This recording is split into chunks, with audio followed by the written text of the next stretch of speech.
Here is a video put out by the FAA literally saying, apply if you're Black, Hispanic, or Native American, and we will hire you because of that. Hi, I'm Brad Mims, Deputy Administrator at the Federal Aviation Administration.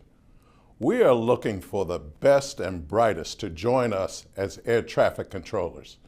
We need a diverse group of air traffic controllers to bring distinct perspectives to handle the ever-changing aerospace landscape. I'm calling on students and alumni from HBCUs, Hispanic serving institutions, and tribal colleges to apply now to become air traffic controllers. I don't want anyone interested to miss out on this amazing career opportunity. Make sure you complete your full application during our application window. The short application window ends on May 8th. We need a diverse, next-generation air traffic workforce with people from all backgrounds.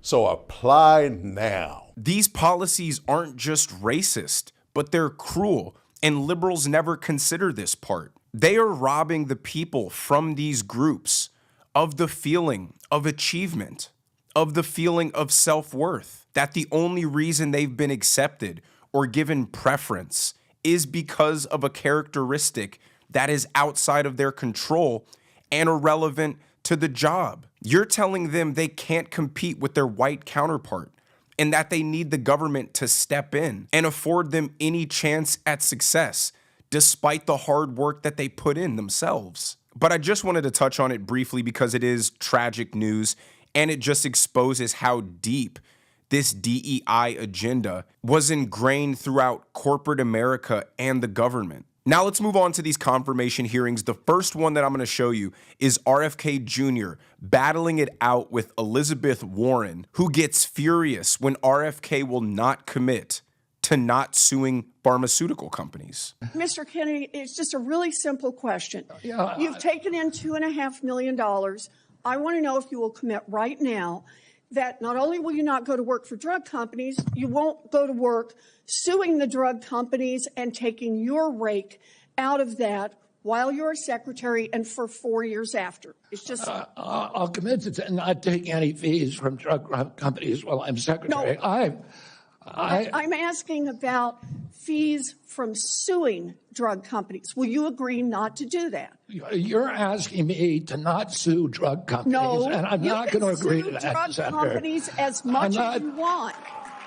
I'm not going to agree to not sue drug companies or anybody. So Kennedy can kill off access to vaccines and make millions of dollars while he does it.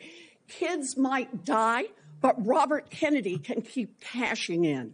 All RFK's been saying is he wants pharmaceutical companies to follow accurate and clear science and actually be held accountable that they are creating medicine and products that are safe and effective for the American public. And Elizabeth Warren is fighting back, trying to prohibit any kind of scrutiny from being placed upon these pharmaceutical companies. RFK has never stated that vaccines are bad or that drugs are bad. He's simply pointing out that the increased number of vaccinations that are being required and the increased amount of drugs that are being prescribed to patients has a direct correlation with the increased mental health problem in this country, with child obesity, with child development issues, and that there needs to be clear, objective science that studies these correlations and rules out if vaccines or the food or the prescription medicine could be linked to these devastating increases that are hurting the health of Americans. We shouldn't have a healthcare system that is just declared obeisance to the pharmaceutical industry in perpetuity.